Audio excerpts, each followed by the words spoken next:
Lone Ranger.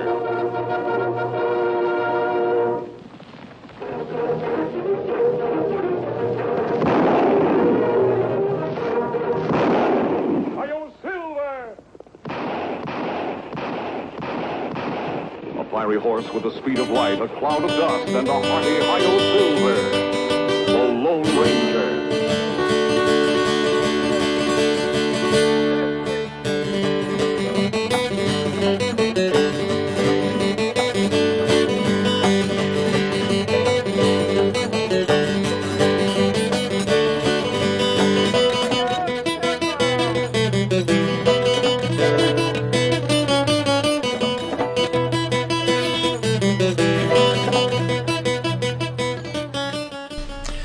Hello and welcome to another edition of On the Town. On the Town is a series of interviews with people who are trying to make Southbury and the surrounding area a great place to live, raise a family, own a business, and retire. My name is Ed Edelson, and today we have the pleasure of talking with Willie Nininger, who's been a source of a lot of entertainment and great music throughout the area. And we'll have an opportunity to hear about Willie's life story and his life with music, as well as his adventures around the world, including here in Southbury. So, Willie, thanks so much for coming out My and pleasure. telling us a little bit about your story and hopefully some entertaining aspects of it. But Hopefully, yeah. yeah. Otherwise, people are going to turn their channel. So try and do it a little chronologically. There's a lot to cover, but thinking about your early years, I believe there was a lot of musical influence in your life. You want to tell us a little bit of the source of some of that? Okay. I was born in New York City, but the reason for that was my dad had gone to University of Kansas on a violin scholarship. He was a very good violinist, apparently.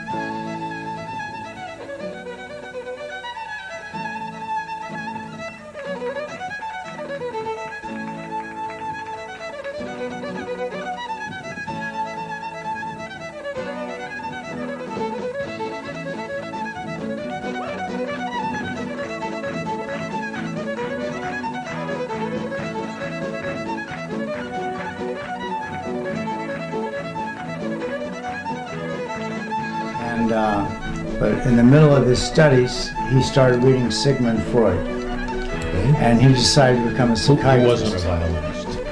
He was not a violinist. Einstein was, but he Yeah. wasn't. But so he decided to become a psychiatrist instead of a musician. He could have been like, in a symphony orchestra. I guess that didn't appeal to him. He was more of a soloist.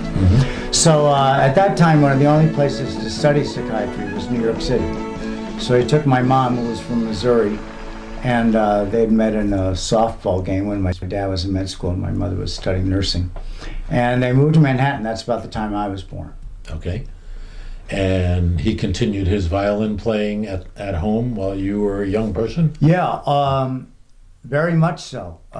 He was in string quartets with these other psychiatrists. A lot of psychiatrists play classical music, I don't know why.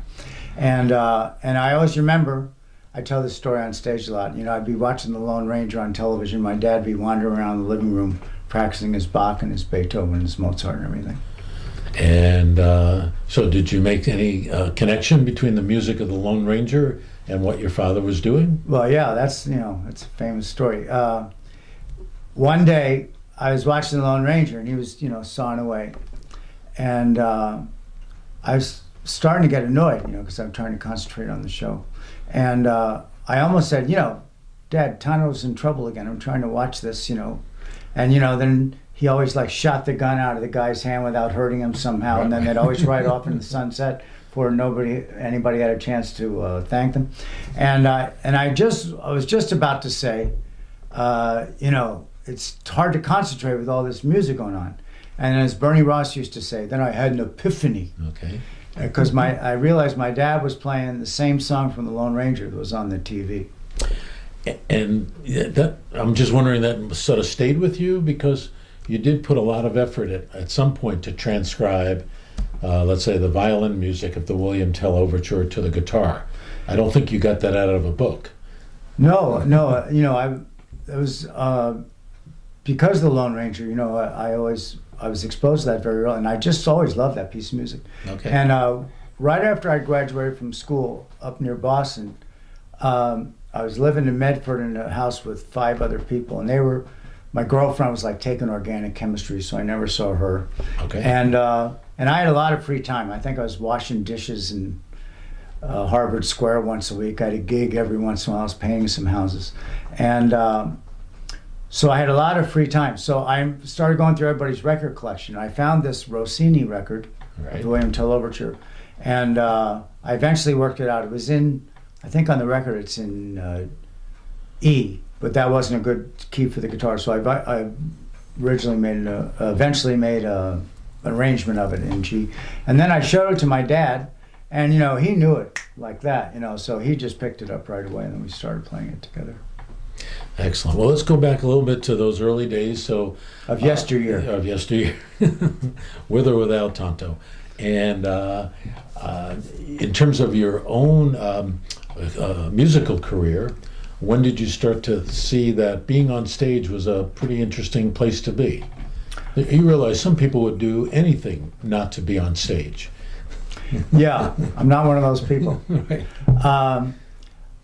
I started playing the guitar. My dad bought us all a guitar one Christmas, I think when I was about 12 or 13. And that was just when Bob Dylan was getting famous and the Beatles and everything. It was just an amazing time in music. There was so much great music. And we all started then working pretty hard on the guitar. And every year, our high school in Briarcliff, New York, had a variety show. So that was your big chance to get out there and be in front of people.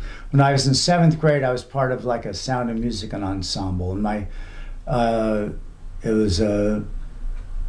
line was to you and you and you. From, I forget what song that was. One of those. Anyway, that was a minor role in the variety show. And then in 8th grade, I was in a rock band. And 7th grade was on one side of the stage, 8th grade was on the other side of the stage. And I was not even singing then. I was the 3rd guitar player in the band. And my friend Clifford Carter, who ended up playing with James Taylor, was the lead singer. Right. But in that same show, my brother was the second to last act before the Briarcliff Beach Boys, which he was also part of.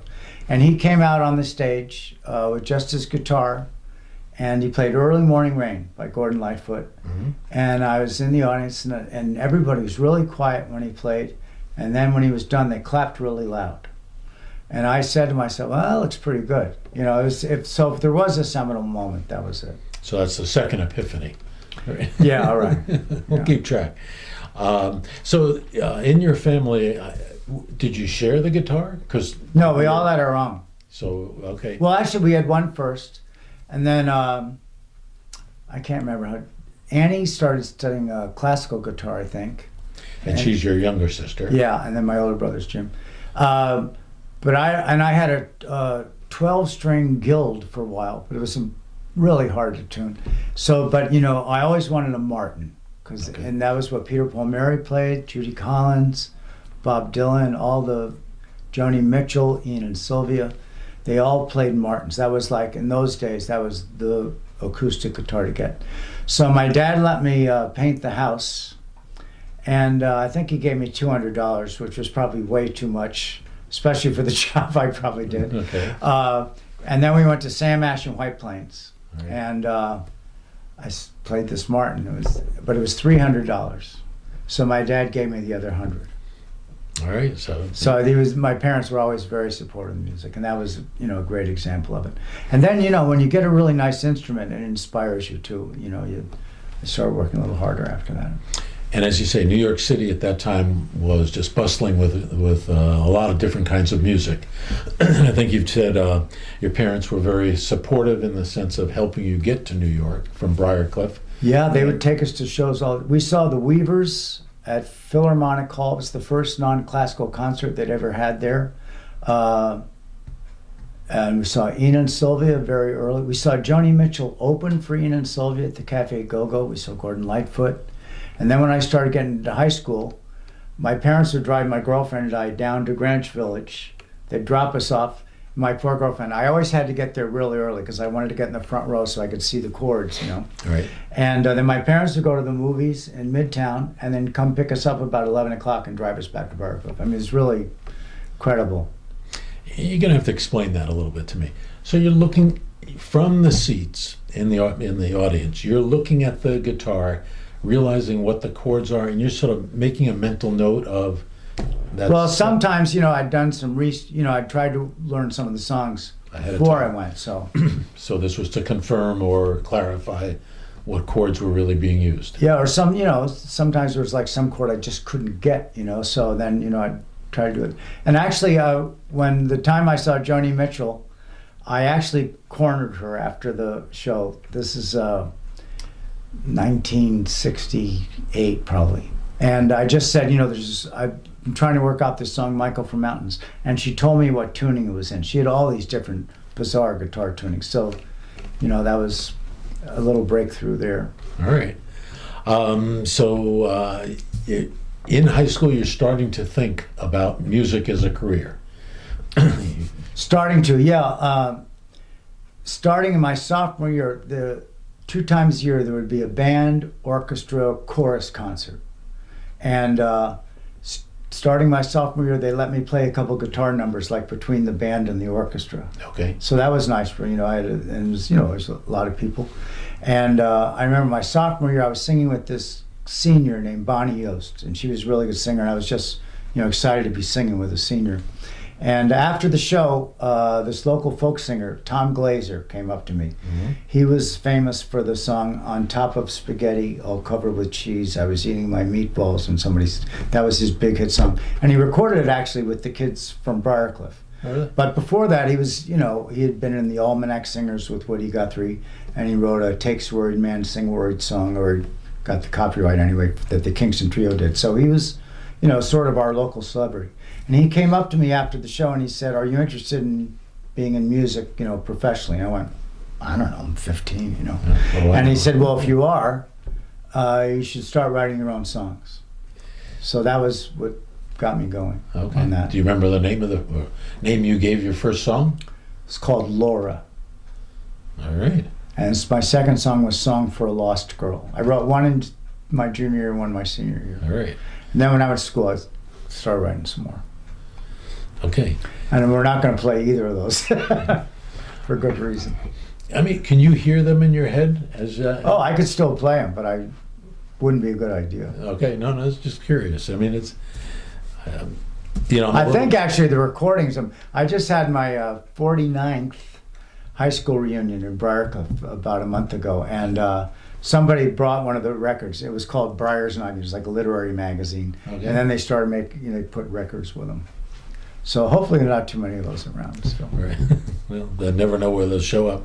So you graduated from, well, we should say too that in high school that you went to, you were encouraged to get involved in sports, not just music. But you made a decision in your senior year about what sports you would or would not participate in? Well, I always loved baseball. I mean, I would play baseball all day. And I was on the team. After 8th grade, a lot of guys graduated, so I got a chance to play varsity for four years. We were a small town, but I just, that was always my sport. And I also played football, partially because my older brother played. He was a good flanker back, very good broken field runner, and very fast, caught passes. And but then I didn't really like football. I didn't like the mentality of it, and you get hurt sometimes. You get beat up doing it. And so after my junior year, I quit the team. And because I had quit the team, I was able to go out for the senior play. Mm-hmm. And I was in, I was never really a great actor, but I enjoyed being on the stage. I was in My Sister Eileen. I played the rambling wreck from Georgia Tech, ironically, who was a former football player and a big drinker that lived in sin with this girl, with these other women. If you know My Sister Eileen, it was pretty funny. Okay. But that was. But that wasn't singing. That was just a No, drama. that was just theater. Theater. There we go. So you go off to college. I went to Kenyon College. I was very lucky. Right away, I started getting gigs like at other schools, like at Denison or High-OU. I opened for Doc Watson and Michael Nesmith from the Monkees. And I was going to school, but on the weekends I was getting some other gigs. And then Tom Glazer again I came home from school and he said, "How's things going?" I said, "Well, pretty good. I'm majoring in English at Kenyon and I'm getting all these gigs." And he said, "Well, if you're really serious about making music as a profession again," he said, "you should be nearer a big city." Huh. So that's when I transferred to Tufts. To be in the Boston area. Yeah, and looking back, I don't know if that made a difference professionally or not, but that's what I did. So that was for your junior and senior year, or? Middle of my sophomore year, I went through. I took a whole year off. I got ahead of my credits. That's a whole nother show. And went to Europe for half a semester, and then I came back and lived in a private house and Tufts, and actually wrote some songs about being in high school that I got college credit for before my senior year, and then I went my senior year. The longer I was in college, the more I was pretty sure that I was going to try to be a musician when I graduated. One thing I skipped over is that I think you once told me you took piano lessons, but didn't go as well as maybe people might assume it would have gone. Maybe you want to talk about your why piano lessons didn't work out as well as. I don't know. Maybe just I was too young to get serious about something. Okay. My parents sent me to this school called the Diller Quayle School, and I had an excellent teacher. But I remember it was almost like being in boot camp. Getting my fingers in the right position, Right. And every week they gave you a different color star for how well you did in your lesson. Okay. And they had all the students in the school in there, and it was maybe just a little. Also, my ear was always faster than my eye. You were supposed to read these things, and so sometimes I would just learn it and then just memorize it, because that was a lot easier for me, because then I could look at my hands when I was playing. So I eventually crapped out on the piano. But did you enjoy practicing, or? Yeah, I liked playing. I still, sometimes when I go to a senior center or something, there's some piano there. I'll play a song on the Okay. piano, while I'm warming up or something. Because for some people, they just hate practicing, so they just never really develop the skill. Well, with piano, I didn't like to practice, but then once I started playing the guitar, then I was, really taken with it, and I really started working on it. And I think you've said you're basically self-taught. You didn't go to Pretty much. guitar school, or and even learning to write the song, Laura, your junior year. Let's not bring that up again. Yeah, it's the title of the whole thing.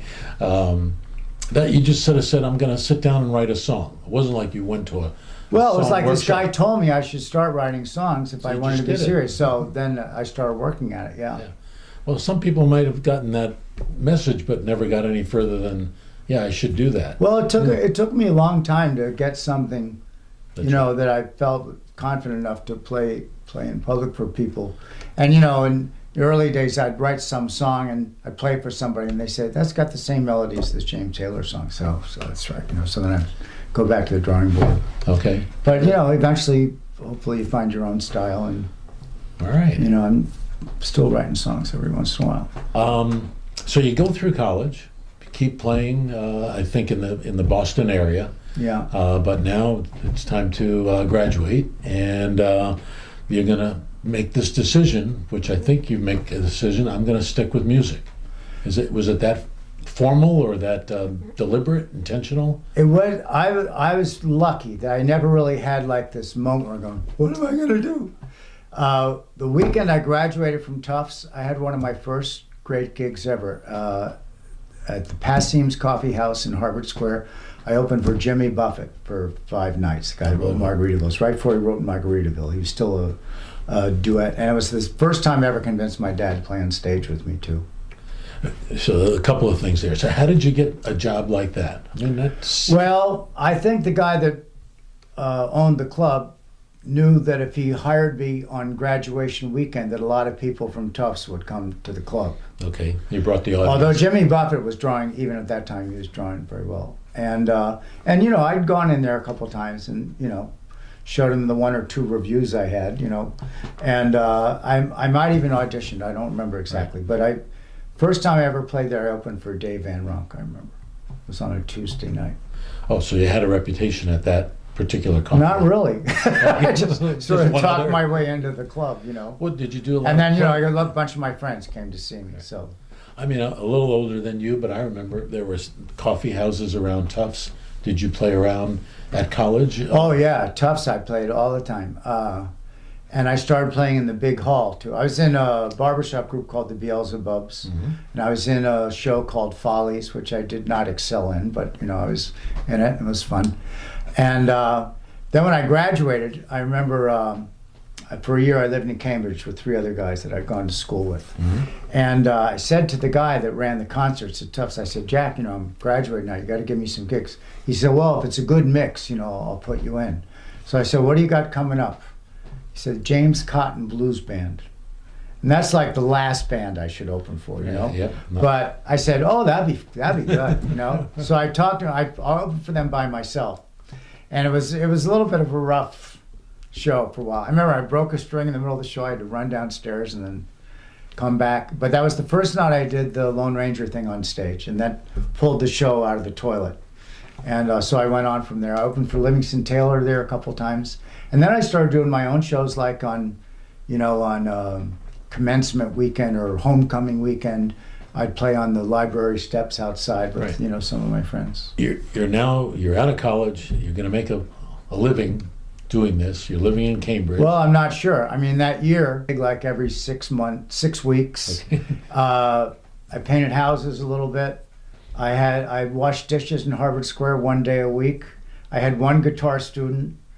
And but it was a nice year. I was still going out with my girlfriend from Tufts, and then that next summer, I got some gigs on Cape Cod with 2 other guys from school. Okay. So that summer we played full time, and we had some fun gigs. Plus we got to spend the summer on Cape Cod, which was great. Okay. But then after that, I had sort of a fallow period. I went back to my parents' house in Westchester, and it was about 8 months where I was just sort of not doing anything in particular except going into Greenwich Village for these open mics that they had. Okay. I mean, are you trying to practice every day? You're trying to improve your repertoire? What are you doing to move your career along at this point? Memory is that I was just, you know, wishing I could have some gigs so I could feel like I was a musician. Right. You know, but the big break for me came when I started doing these open mics, or they're called hootenannies then. You know, like Folk City had one every Tuesday night. Borrow my parents' station wagon, find a parking place, get in line with everybody, you know, like 20 or 30 people in line with their guitars. And then you'd get a number. And if you get like 8 or 9, you go on like at 9 o'clock, and maybe there were some record company people in the audience or some talent scouts or whatever, you know. But if you got a bad number, then you go on like 2 in the morning. A little different clientele at that point in the evening. But you know, sometimes that was a better time to play. But I got to the point where I knew the woman that was running it, so she would give me a good slot, whether I had a good number or not. And then she said, now there's a new place opening on Bleecker Street, 1 block away, on Monday night. I didn't have anything to do on Monday night either. So I went over there. It was called the Dugout Tavern, right next to the Bitter End. Okay. And real dirty place. And no sound system. And so and it was like a very horizontal bar. I was just not having a good time. I cut my set short that night. But I noticed there was some guy at the bar that was listening to me, came over and said, you know, were those your own songs you were playing? I said, yes. And he said, would you like to write songs for the Captain Kangaroo show? And, you know. Not what you were expecting to hear. Well, you know, it was, you know, from heaven. And he was looking for new writers. He told me actually he came in there on purpose because he had been listening to demo tapes all day. He wrote jingles too. He was an arranger, really pretty hip musician. And he had a contract with the show to write 40 songs. And he was getting near his deadline, and he didn't have enough songs. So he was looking for new writers, luckily for me. So he took me into the CBS studios, showed me some film clips, and he said, and even at this point, Sesame Street was starting to eclipse Captain Kangaroo in the ratings. Right. And so he said, you know, they don't really want to spend money on new clips. So if you write something about the clips that they show you, you know, there's a better chance they'll take your songs. He really coached me through it really well. And there was this, you know, clips of like animals eating at the zoo. So I wrote a song called Morning at the Zoo with all the animals from the clips in it. And they took the song. And then I got this idea to write this song for Mr. Moose, who was sort of like this hip moose puppet that was dropping ping pong balls on the captain all the time. And you know, he would call me up every couple nights, say, how's it going? I'd play him the songs over the phone. And I remember he like told me to put this diminished chord into my Moose song, which I never would have thought of. But he was, you know, he not only gave me the opportunity, but he coached me through the whole thing. And I ended up writing 6 songs in a week, and they took 5 of them. And within 3 months, I had 5 songs on national television. And I moved out of my parents' house and got a rent-controlled apartment in the Soho, and gone to Crazy Eddie's, and I bought a color TV and a Betamax. All from Captain Kangaroo. All from Captain Kangaroo. All right, so your patron saint? Is that Yeah, I mean, that was, you know, it was, no, I mean, God knows what would have happened if that hadn't happened. But, you know, it was such a great thing because it was just at the time where I was sort of struggling in my identity. Right. And then I could go to a cocktail party in New York and they say, what do you do? I said, I'm a singer-songwriter. And they go, have you had anything published? Right. I went, yeah. But all through this, I think you've said this to me, your parents were pretty supportive. Yeah. They weren't saying, you know, enough of this, you got to go get your real job. You didn't get that kind of I'm pressure. very lucky that way. When I got to the Village and started meeting these other songwriters, Suzanne Vega, Steve Forbert, Jack Hardy, Cliff Eberhardt, John Gorka, Christine Lavin, Lucinda Williams, all these people around at different times. And, you know, we all played the same clubs a lot. And, you know, Bob Dylan started this like lying thing. You know, he would tell people he grew up with a circus and ran away from home. Right. I mean, he was basically almost a middle-class kid from Minnesota. And I was too. And I found out once I got to know these other people, they were also. Right. But the big difference between me and most of them was, you know, their parents had taught them music and given them lessons. But then when it came time, they said, okay, now it's time to toe the line. And a lot of them, which was sort of sad, I think had an incentive to excel just to show their parents that they could do it. And my father was like, you know, the star in my band, you know, right. After a while. Cheerleader. So it was, you know, not having to deal with that Right. thing from your parents was a big help. You know, I skipped over, but I don't know the answer to this one. I know the answer to every other one. No, not really. That night when you, with Jimmy Buffett, when you opened for him. 5 nights. Yeah, okay, 5 nights. But your dad only played with you the first night, I'm assuming. He played Friday and Saturday because he Okay. came up for the graduation. So what songs did you do? We did Early Morning Rain, the same song my brother did Okay. in the variety show. And And he played the violin. And he played the violin and I sang. And he got the bug immediately. You know, people were like, really did it? And then he started putting his patients into the middle of the week. And after I got my Captain Kangaroo thing, although I had some money, you know, I started going to Virginia. I had some friends from Briarcliff that had settled in Virginia. They had a little leather business. And I stayed with them. They had a little leather business.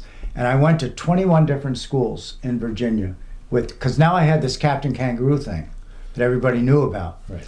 So that gave me, you know, the in to talk to these people and gave me the credibility. And so I started playing like coffee houses in almost all these schools. And then, you know, I'd try to graduate to a concert. Okay. You know, play opening act for somebody.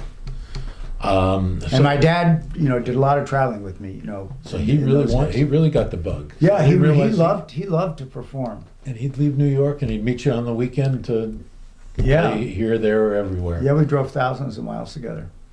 And at this point, because I know eventually you do play a lot with your sister and you play Yeah, with my your brother and sister were also involved at this They time. were too Yeah. also, even though they had, well, at least Jim is a psychiatrist by now, I assume, in the Right, story. but you know, he had his weekends off, so he would show up. Okay, so And my sister started doing children's music, but then, you know, off and on we would play together also. okay. And you're making a living doing this. Well, I had these royalties coming in, you know? I mean, I was hanging out in Greenwich Village and everybody's bumming beers off me all the time because I was solvent, you know? I mean, it was, I can't, you know, it was just stress-wise, it was just such a nice thing to have at that point. Right. Because I told you, because I could feel content in, you know, my identity, and, you know, also I had enough money to pay my rent and didn't have to worry about it too much. So could we ask you to do a lyric or two of Mr. Moose? Technically, what was the name of the I think song? we have a video of it. All right, well, we'll play From the, Pop Rock Woods, maybe. I'm proud to be a moose. There's nothing else I'd rather be. Take a look at me and you will see I'm as happy as an animal can be. I never had a wish to be a fish. Well, hopefully we'll come back. Yeah, hopefully we'll all come back. So so after you've got things working out for you, you got your royalties coming, you're starting to get known in the coffee houses, a couple of concerts, but then there's another big opportunity that comes your way, a little bit serendipity in terms of an opportunity to go to Europe. Oh yeah, How that did- was later. At first, I was playing at Folk City. That was like the main club where everybody hung out, and then I think in '79, the Lone Star Cafe opened on 13th Street and Fifth Avenue, Okay. and I started opening for a lot of famous people from Nashville that came up, and that's when I started learning more about country music. And then when I was playing there, I heard there was an agent in town that some Swiss guy was coming, and he was looking for somebody to play in the basement of a 5-star hotel in Interlaken called the Western Saloon. The place was called the Western Saloon. Had swinging doors and everything.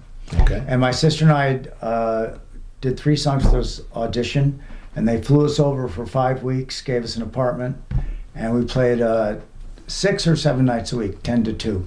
So that's late 70s, 79, 80? That was 83, Okay. first time we went over. So you were at Lone 83. Star Cafe for several years before this audition comes along. Yeah. Okay.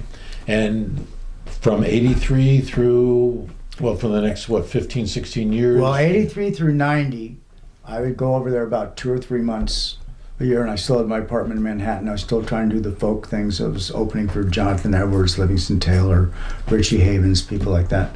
And but it was tough, you know. The gigs, it was very competitive getting the gigs, and my Captain Kangaroo money was running out, and so this again, it just sort of came at the right time. It gave me a new spark, and for a while I was stuck with this agent that just wanted his 10%. You know, there was a Western Saloon in Interlaken, and another one in Montreux down in the French section, beautiful area, and the businesses weren't connected, but I would play for a month in Interlaken, then go to Montreux for a month, and then come back to Interlaken again for a month. Then I'd go home. But then in 90, I wasn't working as much as I wanted to in the States, and I was always turning down work in Switzerland, and I'd gotten somebody involved in my booking that, took me out of the casino, club scene and out into the country festival. So that changed a lot of things, and then I got an apartment over there. So you were living in Europe, almost like full time, or? I 10 lived months in a- Switzerland for 11 years, about 10 months a year. All right. After that, and in '93, I won this big award in Zurich. There were 22 people, each did 2 songs, and this friend of mine, Peter Bracci, that was worked with the Gstaad Country Festival, was a big music fan, advised me to write. He said, the way you're going to win this contest, you write a 3-part harmony, catchy song about New Orleans, and you'll win. So I'd never been to New Orleans, but I wrote this song and I won. So I was on Swiss national television, which was, I always say, was seen by hundreds of people all over the country. But it got me into that echelon, Right. of the festivals. And then for years, I played a lot of big shows over there. You know, A lot of speaking- ski resorts too. Had you produced any records at that point? I know. you I had didn't some- produce a record till I was 40.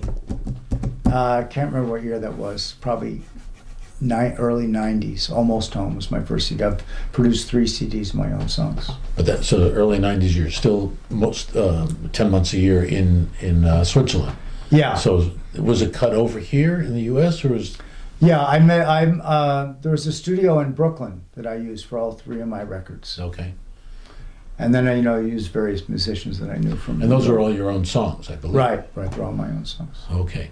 So another tradition that we all know you for is the Mets. Yeah. When do you start singing, and how do you start singing at, I guess, originally Shea Stadium? Yeah. I was always a big baseball fan, as I told you.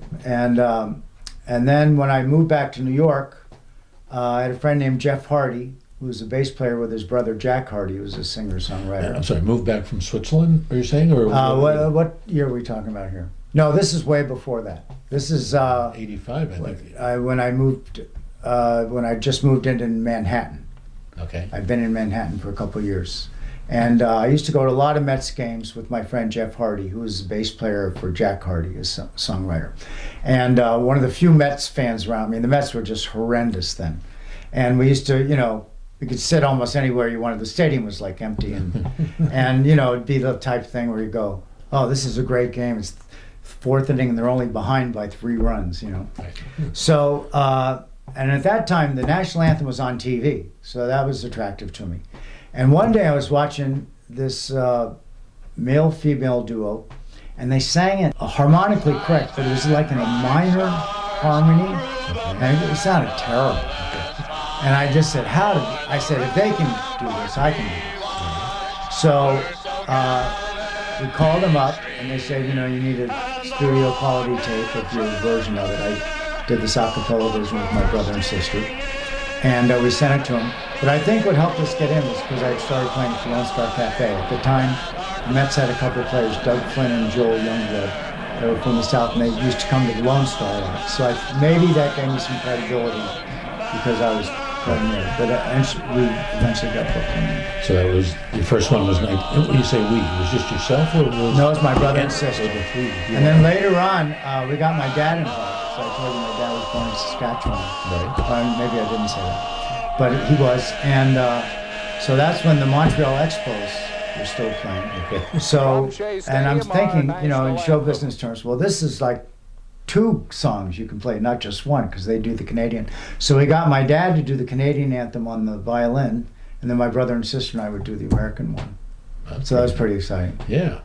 Ladies and gentlemen, please rise and remove your hats for the singing of our national anthem, to be performed today by native New Yorker and singer-songwriter Willie Nininger.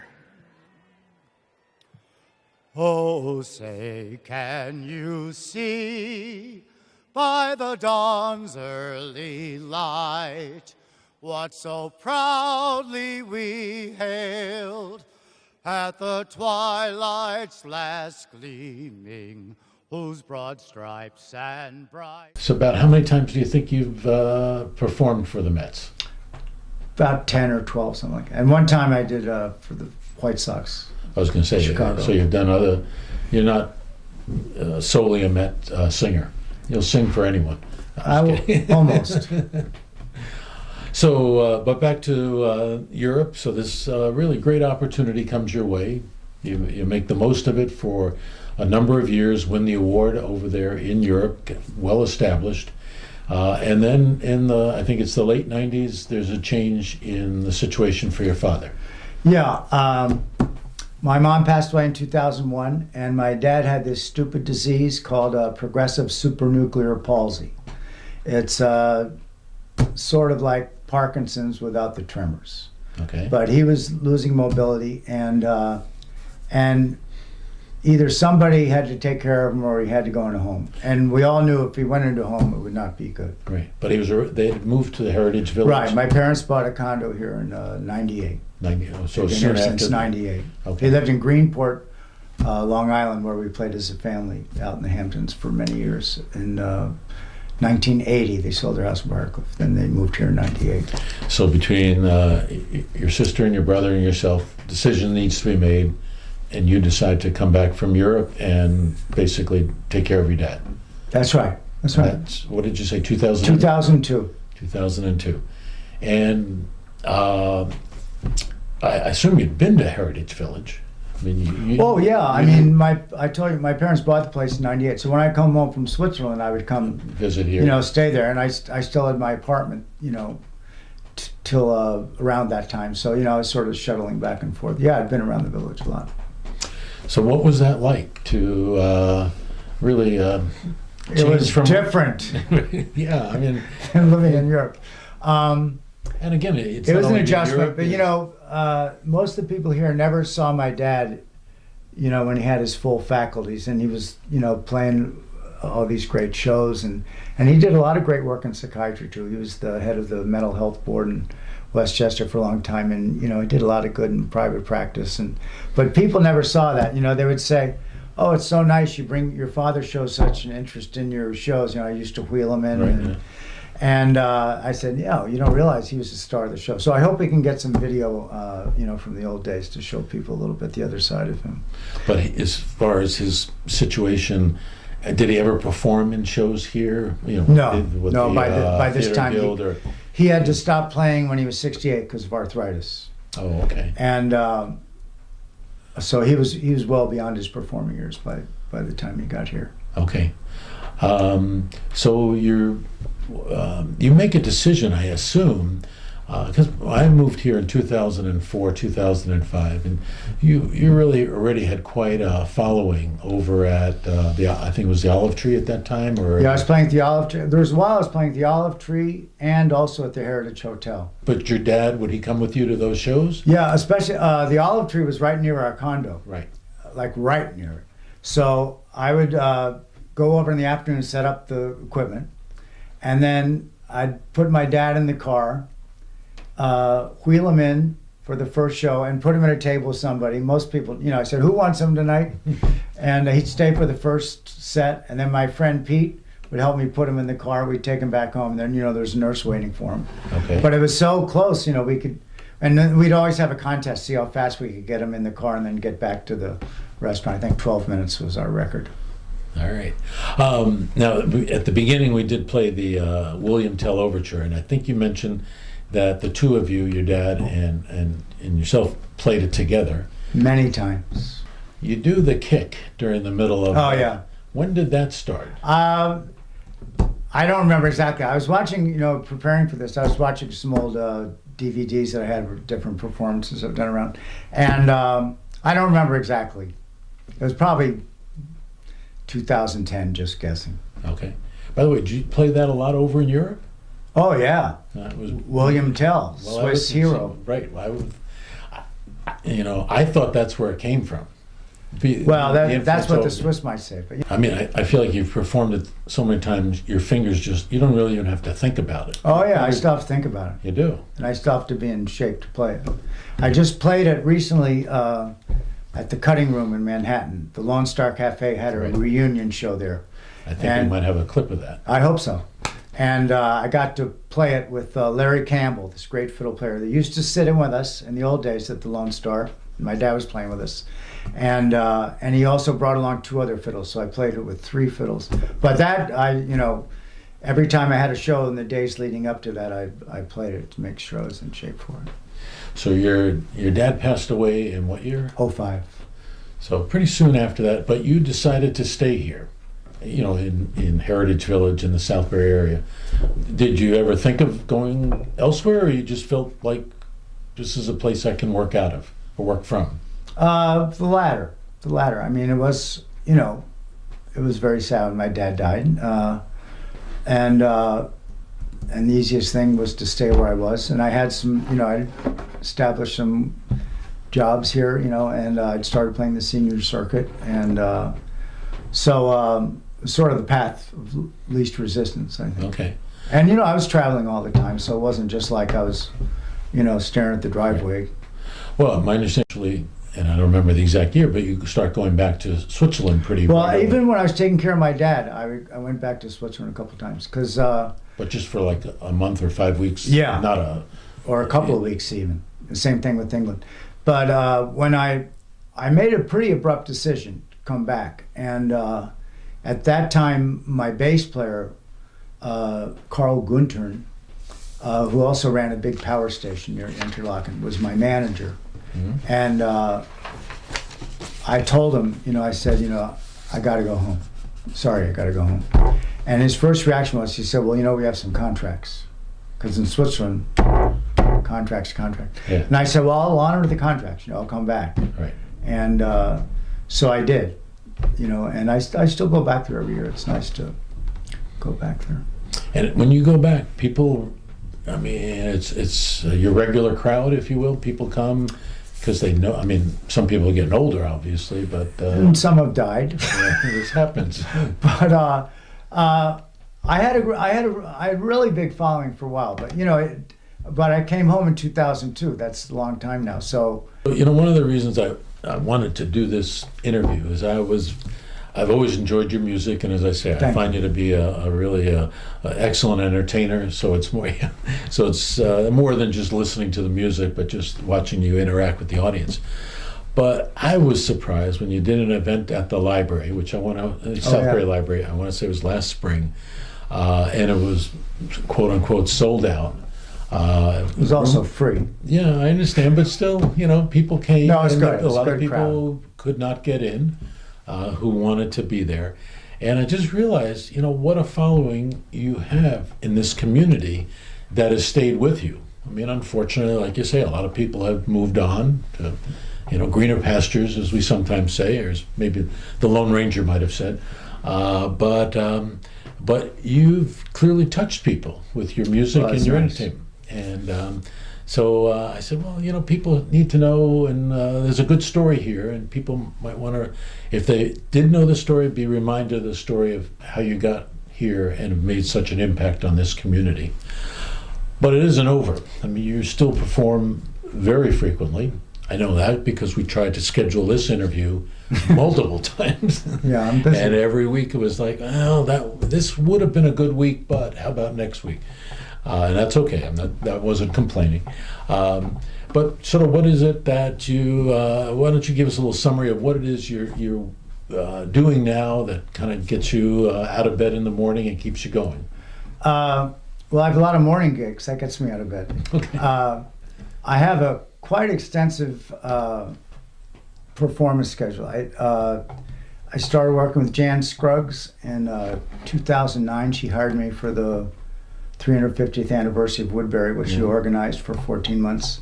And soon after that, she started booking things for me. She offered to book things for me. And right away, I noticed I was working like twice as much. And I finally said, are you type A? She goes, I'm A minus. So I'm at the point now where I have pretty much as I can handle. I started doing these senior things, still singing with Jan a lot. We've been singing together for about 8 or 9 years. And we do a wide variety of libraries and senior centers. I do a lot of assisted living. I do a strolling gig at the Alzheimer's place in Southington. I did 290 shows this year. Wow, that's... And I played a little tennis in between. Yeah, that's a lot of shows. It is a lot of shows, but luckily I'm still young and strong. Yep, luckily, as opposed to some of others of us. That's a lot of shows. It's a lot of driving. But when you do those shows with seniors, what do you think it is that connects? Well, I've learned a different repertoire, for one thing. When I started doing this, you're not going to go in there and do like a Rolling Stone or knocking on heaven's door. Okay. So, but I've always heard Nat King Cole and Cole Porter from my parents, and and they used to sing a lot of those songs. So I started working on that, and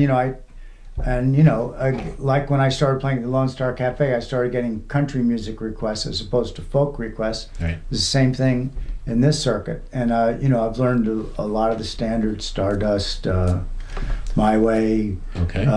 Millions of them. Put on a Happy Face. So when you go home tonight and you feel like listening to a little bit of music, what music do you like to listen to? Oh gosh, that's tough. Depends. Just watched a Bee Gees concert the other night. I wasn't, a huge fan of them, but they have some, really interesting songs.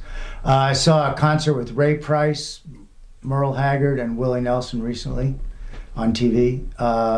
My brother took me to see the group America.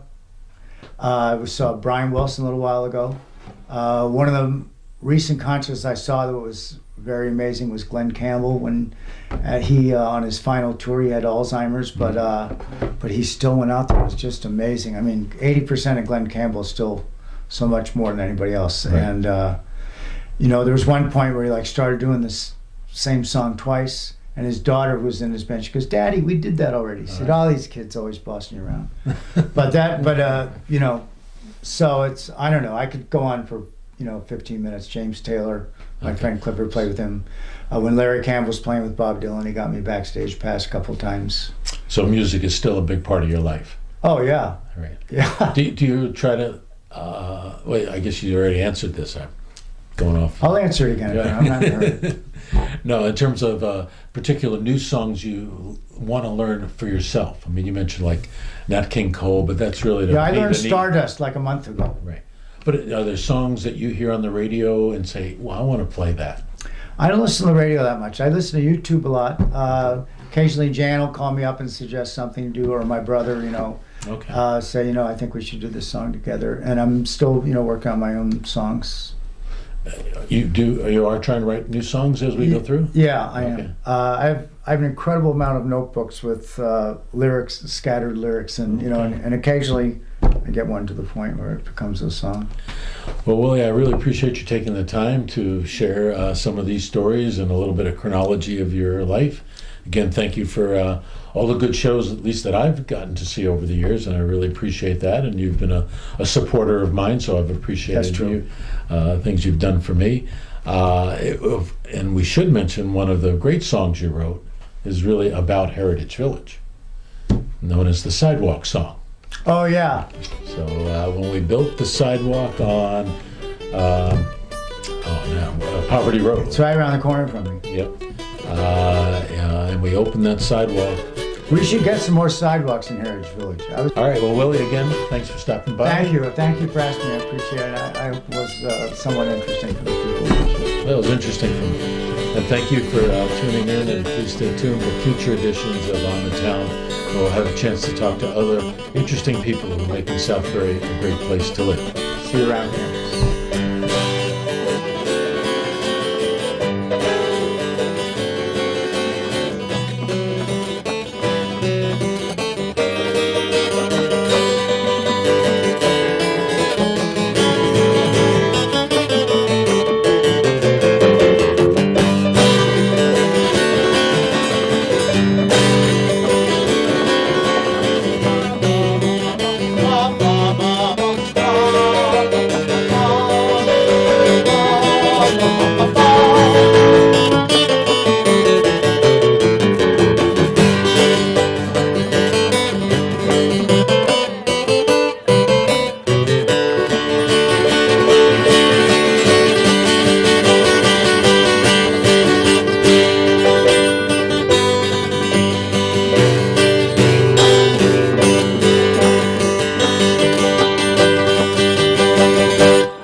Keehaw salutes our hometown, Greenport, New York. Population 200. No, 2,000. 2,000.